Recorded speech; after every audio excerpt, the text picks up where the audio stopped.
नमस्कार, मैं दीपक शर्मा और मेरे इस YouTube मंच पर आपका स्वागत है। अब दोस्तों, ये ग्रहों का खेल है या नियति का खेल है, ये तो मैं नहीं बता सकता। लेकिन बीजेपी की जो दशा है, बीजेपी की जो दिशा है, या यूं कहें वक्त खराब चल रहा है। अब यूपी में सेमीफाइनल का मुकाबला है और कांटे की टक्कर बताई जा रही है, और इधर दो फेस से जय वीरू जबरदस्त बल्लेबाजी कर रहे हैं और ऐसा लग रहा है जैसे मुकाबला साहिब के हाथ से निकल रहा हो। और इसी समय, इसी दौर में, मुश्किल दौर में बिजली की तरह एक बड़ी खबर टूट गई, बड़ी बिग ब्रेकिंग न्यूज। और बिग ब्रेकिंग न्यूज यह है कि 22,000 करोड़ से ज्यादा हिंदुस्तान का अब तक का सबसे बड़ा बैंक स्कैम वो ब्रेक हो गया। मोदी जी की नाव, कश्ती बीच मझधार में है, थपेड़ों से कहीं ना कहीं डगमगा रही है और ये सबसे बड़ी बिजली और गिर गई। और ये जो बैंकिंग स्कैम है, इससे मोदी जी इसलिए घबराए हुए हैं क्योंकि जो मुख्य आरोपी है, जो मुल्जिम है, जो अक्यूज्ड है, वो गुजरात का है। और ना सिर्फ गुजरात का है, उसके कनेक्शंस नरेंद्र दामोदर दास मोदी से मिलते दिख रहे हैं। अब प्रधानमंत्री मोदी की दिक्कत बताने से पहले मैं चाहता हूं पहले आप ये तस्वीर देखिए। ये तस्वीर है ऋषि अग्रवाल की, ऋषि कमलेश अग्रवाल, ABG शिपयार्ड, सबसे बड़ी हिंदुस्तान की मुल्क की शिपयार्ड कंपनी गुजरात की। और अगर आपको SR ग्रुप, रुइयास SR ग्रुप अगर आपको याद आ रहा है तो ये शशि और रवि रुइया के सगे भांजे हैं। वो रुइया जिनके संबंध मोदी जी के साथ जग जाहिर है। वो गुजरात लॉबी है और उसी के केंद्र में ऋषि। क्या है मुसीबत, क्या है कहानी, आज मैं पर्दे खोलने जा रहा हूं। वो जो सबसे बड़ा स्कैम जिसको गोदी मीडिया छुपा रही है, तहों में छुपा रही है, आप तक वो खबर आ नहीं रही, उसको दबाया जा रहा है, उस पर भी मैं आऊंगा।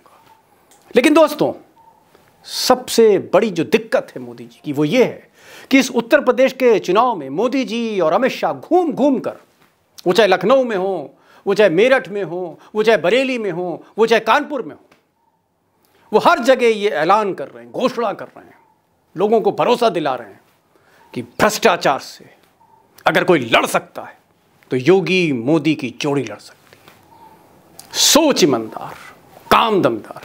लेकिन इस सोच ईमानदार, काम दमदार और ये भ्रष्टाचार के दावों पर दोस्तों चुनाव में ये कहानी, ये घोटाला भारी पड़ गया। अब दोस्तों, आप तो मोदी जी का, योगी जी का, शाह साहब का भाषण सुन रहे हैं, चुनाव को परख रहे हैं उनके भाषणों से। लेकिन आपको ये नहीं मालूम कि दिल्ली दरबार में पिछले 72 घंटे से क्या हो रहा है। दरअसल PM के जो मीडिया एडवाइज़र हैं, जो सूचना प्रसारण मंत्रालय है, जिसके मुखिया अनुराग ठाकुर जी हैं, मोदी जी और शाह के नए शिष्य, ये कोशिश कर रहे हैं, ये बार बार जितने भी मुख्य धारा की जो मीडिया हैं, जैसे न्यूज़ चैनल्स, उनके चैनल हेड, उनके मालिक, या फिर अखबारों के, खासकर जो यूपी के अखबार हैं, उनके जो संपादक हैं, और जो डिजिटल प्लेटफॉर्म्स हैं, उन सबको फ़ोन करके कहा जा रहा है कि ये जो सबसे बड़ा बैंक घोटाला है, इस खबर को दबाइए, डाइल्यूट करिए, इसको वाटर डाउन करिए, क्योंकि ये उसी किस्त में जाके जुड़ेगा जिसमें नीरव मोदी, मेहुल चौकसी, विजय माल्या। और हकीकत ये है कि इन तीनों से भी कई गुना बड़ा ये स्कैम है। जी हाँ, 22,000 करोड़ से ज़्यादा का। लेकिन मैं गोदी मीडिया जितना छुपाए, मुझे लगता है कि मुझे इसकी परतें खोलनी चाहिए, क्योंकि ये वो स्कैम है, ये वो घोटाला है जो चुनाव का रुख अगर सामने आ गया तो बदल सकता है।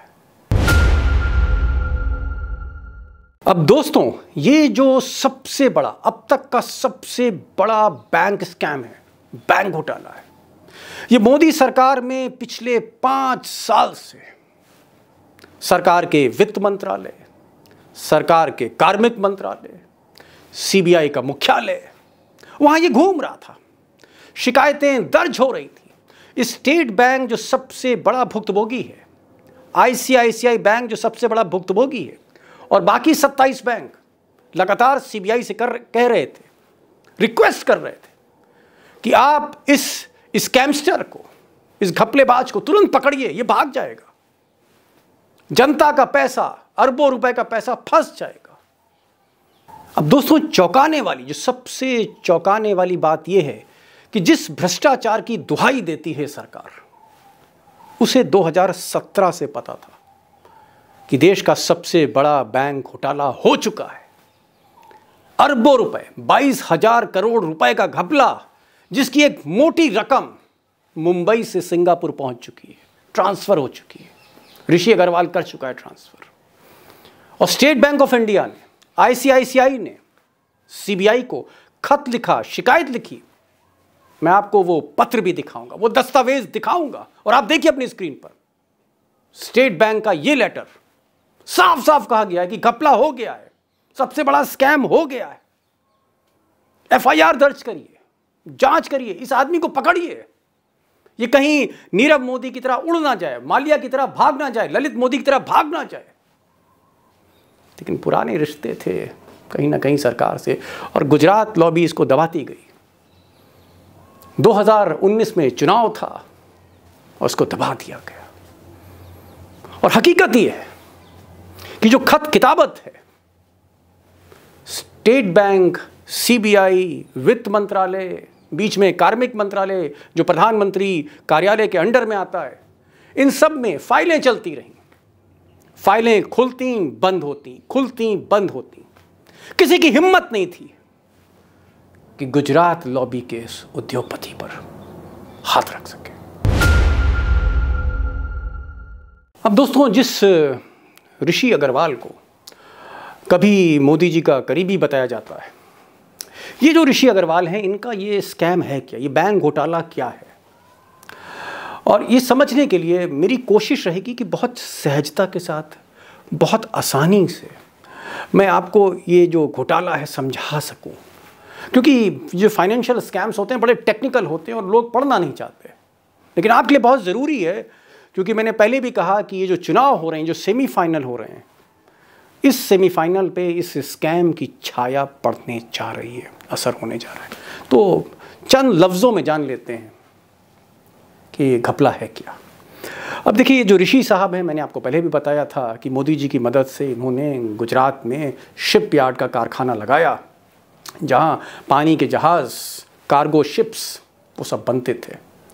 बड़ा कारोबार था, हिंदुस्तान का सबसे बड़ा कारोबार था। और मैंने पहले भी आपसे बताया कि एसआर ग्रुप एक ज़माने में अडानी और अंबानी से भी रिचेस्ट इंडियन, ये उनके सगे भांजे हैं ऋषि साहब। इन्होंने कारोबार बढ़ाने के लिए बैंक से 22,842 करोड़, आप कह सकते हैं 23,000 करोड़ रुपए, सबसे बड़ी रकम अब तक की हिंदुस्तान में, वो इन्होंने मांगी, जिसका घपला हुआ। तो बैंक के कंसोर्शियम ने, सारे एक बैंक तो दे नहीं सकता, तो कई बैंक इसमें मिले, जिसमें ICICI, state bank of India, IDBI, PNB, Exim bank, Indian overseas bank, तमाम बैंक जो हैं, बैंक ऑफ बड़ौदा भी इसमें है। सब ने पैसा मिलाकर 22,000 करोड़ रुपए से ज़्यादा ऋषि साहब को दिया। अब ऋषि साहब को बैंक से पैसा मिल गया, इन्होंने कारोबार में ना लगाकर ये पैसा कुछ कंपनियों को ट्रांसफ़र किया मुंबई में, हिंदुस्तान में, और फिर उन कंपनियों की मदद से ये इन्होंने पैसा साइफन ऑफ किया। यानी ये पैसा हिंदुस्तान से निकालकर हवाला के थ्रू और अन्य माध्यम से ये सिंगापुर ले गए। सिंगापुर में भी उन्होंने एक ABG, जो कंपनी इनकी गुजरात में थी और मुंबई में उसका हेडक्वार्टर था, एक इन्होंने कंपनी ओवरसीज़ खोली, इंटरनेशनल ABG खोली सिंगापुर में। और ये पैसा धीरे धीरे सिंगापुर ले गए। सिंगापुर में जाकर इन्होंने पैसा रियल एस्टेट में इन्वेस्ट किया, इन्होंने बड़ी बेशकीमती ज़मीनें खरीदी, इन्होंने शेयर मार्केट में इन्वेस्ट किया और न जाने छोटी छोटी कंपनियों में इन्होंने उस पैसे को रूट करना शुरू किया। अमूमन जो नीरव मोदी करते हैं, विजय माल्या करते हैं, ललित मोदी करते हैं, वही काम ऋषि साहब ने किया, लेकिन बड़े स्केल पर। और फिर ऋषि साहब खुद मुंबई छोड़ के, हिंदुस्तान छोड़ के 7 समंदर पार वो खुद चले गए। और ऐसा कहा जाता है कि वो अब सिंगापुर में है या फिर कहीं और है। और ये सारी चीज़ें जब हुई, सरकार की आंखें बंद थी। ये भी एक बहुत चौंकाने वाला तथ्य है। अब दोस्तों, जब मजबूरियां होती हैं तभी आदमी कहीं ना कहीं तथ्यों को छुपाता है, सच्चाई को ढकता है। और मोदी जी की भी मजबूरियां थीं और स्पष्ट मजबूरियां थीं। दरअसल ऋषि साहब को जो कारोबार, जो उनका इतना बड़ा कारोबार हुआ, उस कारोबार के पीछे जो मदद थी वो मुख्यमंत्री मोदी की ही थी। और मैं ये कहानी नहीं सुनाऊंगा, आप इन साहब से कहानी सुनिए। एबीजी शिपयार्ड को मुख्यमंत्री नरेंद्र मोदी जी ने 2007 में 1,21,000 स्क्वायर मीटर जगह इंडस्ट्रियल एस्टेट में सूरत में एलोकेट की, आउट ऑफ टर्न। तो साहब, बासबूत के सुरजेवाला साहब कह रहे हैं, और हमें यकीन करना पड़ेगा कि 2007 में चीफ मिनिस्टर नरेंद्र मोदी ने बहुत सस्ते दाम पर ऋषि अग्रवाल को 1.25 लाख स्क्वायर मीटर जगह दे दी सूरत में। जी हाँ, गोल्ड माइन, सोने की खान पर सस्ती ज़मीन। और बाद में CAG ने कहा, ऑब्जेक्शंस लगाए कि आपने 1400 रुपए की चीज़ 700 के भाव से दे दी, आपने 100% डिस्काउंट कर दिया। लेकिन बात सिर्फ इतनी नहीं है दोस्तों, मोदी जी के साथ मंच पर ऋषि अग्रवाल को देखा गया है। मोदी जी के साथ जहाज पर बैठकर ऐसा कहा जाता है कि ऋषि अग्रवाल विदेश गए। ये उनका पुराना साथ है। और शायद अब आपको समझ में आ रहा होगा कि दुखती रख कहां पर है, कि ये जो स्कैम है इसको दबाया क्यों जा रहा था। और अब जब इसमें FIR हो गई, जो मजबूरी थी, बैंकों की मजबूरी थी, तो मोदी जी गोदी मीडिया के जरिए इस खबर को दबा रहे हैं, क्योंकि उनके पुराने रिश्ते थे। और ये पुराने रिश्ते फिर मैं चाहूंगा कि आप इन साहब से सुनिए। ऋषि अग्रवाल और ABG shipyard 4 vibrant Gujarat summits में मोदी जी के साथ मंच पर बैठकर 22,000 करोड़ की इन्वेस्टमेंट कमिट कर चुका है। Check the facts. जब मुख्यमंत्री नरेंद्र मोदी जी कोरिया गए 2013 में प्रधानमंत्री बनने से पहले, तो अपने डेलीगेशन में एक व्यक्ति जो लेकर गए उसका नाम भी ऋषि अग्रवाल, ABG शिपयार्ड। दोस्तों, अफसोस, जो दिल से अफसोस है, वो इस बात का है कि सरकार के नाक के नीचे हमारा आपका जो पैसा था, जो बैंक में जमा हम करते हैं, उस जनता के पैसे को, और वो भी 22,000 करोड़ से ज़्यादा, वो पैसा एक गुजरात का उद्योगपति ले उड़ा और वो जाके सिंगापुर में बैठ गया। और हमारी एजेंसियां ED, income tax, CBI, Interpol फाइलों पर ही ढूंढती रही ऋषि अग्रवाल को। अब दोस्तों, सच ये है कि एक तरफ अगर हम मोदी जी को सुने, जहां वो कहते हैं कि वो काला धन लेके आ रहे हैं और भ्रष्टाचार पर सबसे बड़ी लड़ाई लड़ रहे हैं, बैंकों को उन्होंने सुधार दिया है, उधर हो क्या रहा है। लेकिन मैं चाहूंगा कि मोदी जी को आप एक बार जरूर सुनिए। उनके वादे, उनके जुमले, अब तो कभी कभी ऐसा लगता है झूठ बोल रहे हैं। आज नए भारत में भ्रष्टाचार, जनता के पैसे की लूट जिस तरह लगाम कसी जा रही है, वैसा पहले कभी नहीं हुआ। दोस्तों, जो बात भीतर तक हिलाती है और इस लोकतंत्र को कहीं ना कहीं कमजोर करती है, इस चुनावी प्रक्रिया को कहीं ना कहीं कमजोर करती है, वो ये कि एक तरफ मोदी अपने विपक्षियों को सताने के लिए, दबाने के लिए चंद करोड़ रुपए की पेनल्टी लगाने के लिए, इनकम टैक्स की, वो कभी अखिलेश के जो प्रवक्ता हैं राजीव राय, उनके यहाँ छापा पड़वा देते हैं, कभी उनका मीडिया का काम एक सज्जन देख रहे हैं, उनके यहाँ इनकम टैक्स का छापा पड़ जाता है, कभी वो पंपी जैन या पीयूष जैन जैसे इत्र वालों पर चंद करोड़ रुपए की पेनल्टी के लिए छापे डलवाते हैं और फिर बदनाम करते हैं कि साहब इत्र वाले जो हैं वो किस तरह से भ्रष्टाचार की जो गंध है वो फैला रहे हैं, किस तरह से समाजवादी पार्टी, किस तरह से विपक्षी पार्टियां इत्र वालों से, इस तरह के व्यापारियों से जो इनकम टैक्स चोर हैं उनसे पैसा ले रही है। लेकिन वो पेनल्टी आज तक नहीं पता लगती, क्योंकि जाहिर तौर पर वो मामला कहीं 5 करोड़ का है, कहीं 70 करोड़ का है, और जो पेनल्टी है, कोई बैंक से कर्जा नहीं लिया है, वो पेनल्टी का जो मामला है इवेशन का। लेकिन दूसरी तरफ, एक तरफ इनकम टैक्स की पेनल्टी और दूसरी तरफ 22,000 करोड़ का पैसा लेकर उड़ गया, कोई गायब हो गया, लापता हो गया। कहां तो पेनल्टी और कहां ये स्कैम, और उस स्कैम को अब मोदी जी दबाना चाहते हैं, क्योंकि ये स्कैम अगर सामने आ गया और ये स्कैम अगर लोगों के जुबान पे चढ़ गया तो बाकी फेज में, उत्तर प्रदेश में या बाकी राज्यों में क्या होगा। अब दोस्तों, विपक्ष का, जितने भी विपक्षी पार्टी के नेता हैं, इनका आरोप है कि ऋषि अग्रवाल के मामले में या उनके जो भी रिश्ते सरकार से हैं या गुजरात लॉबी से हैं, इसकी जांच सीबीआई नहीं कर सकती। सीबीआई जो तोता है, इनकम टैक्स जो मोदी जी का तोता है, तोते के पास का नहीं। वो चाहते हैं कि जो चीफ जस्टिस हैं सुप्रीम कोर्ट के, वो इस जांच को मॉनिटर करें, वो इसकी निगरानी करें, वरना ये हिंदुस्तान का जो सबसे बड़ा बैंकिंग घोटाला है, इसकी परत में, इसकी तह में सीबीआई नहीं जा पाएगी। एक चीज़ और, चुनाव के 2 फेज पूरे हो चुके हैं और गोदी मीडिया इस मामले को दबा रही है। हेडलाइन से ये मामला पूरी तरह से गायब हो रहा है। किसी भी गोदी मीडिया के चैनल पे, किसी भी अखबार में आपको ये सही खबर नहीं मिलेगी। और खासकर जो ऋषि अग्रवाल का गुजरात लॉबी से कनेक्शन है, उस कनेक्शन को गोदी मीडिया ने काट दिया है।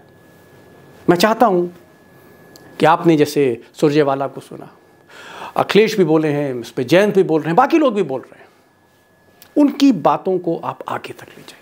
बड़े बड़े उद्योगपति बैंकों का पैसा लेके भाग गए। वो उद्योगपति बताओ कहां के थे? आपको नहीं पता कहां के थे? और कम से कम ये तो पता होगा जो अभी भागा है, 28 बैंकों का पैसा लेकर के एक उद्योगपति भाग गया। बताओ कहां का था? और ये जो वीडियो है जिसमें मैंने कोशिश करी है आपको सारे फैक्ट्स, जिसमें आपने एफआईआर की कॉपी देखी, आपने स्टेट बैंक ऑफ इंडिया की वो दरखास्त, वो शिकायत देखी, आपने बैंकों के सारे दस्तावेज देखे, उनका कितना पैसा गया है, ये एक ऑथेंटिक डॉक्यूमेंट। मैं चाहता हूं कि इस वीडियो को ज़्यादा से ज़्यादा शेयर करिए। और ये जो करनी और कथनी में अंतर है, ये जो विरोधाभास है, जो भ्रष्टाचारियों पर वार करने की, स्ट्राइक करने की बात करते हैं और खुद सबसे बड़े भ्रष्टाचार में जहां उनकी छाया दिखती है, बेनकाब करने का मौका है।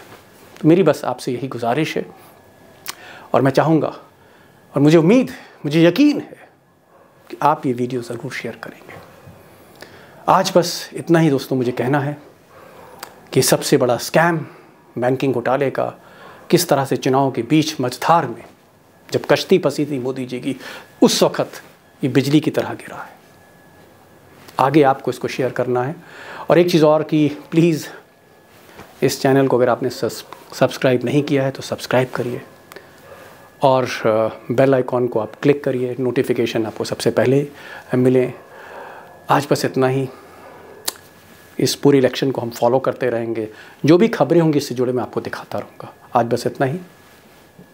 नमस्कार।